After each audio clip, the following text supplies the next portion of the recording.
कृष्ण हरी भाग 29वा. कौशल्य माता.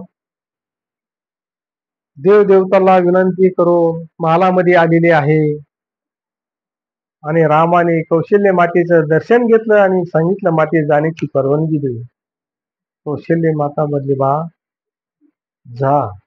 पोटचा गोळा आहे. कौशल्य मातेने टाव फोडला. कसा टाव फोडला? टाकून गेले राम कसे मला टाकून गेले राम. टाकून गेले राम कसे मला टाकून गेले राम.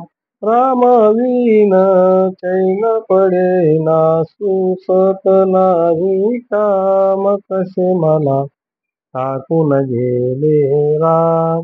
राम विन जीव व्याकुळ होतो नाही जीवाशी आराम कसे मला टाकून गेले राम. एका जनार्दनी नकतेने एका जनार्दनी नकतेने सत नाही काम कसे मला टाकून गेले राम. राम कृष्ण.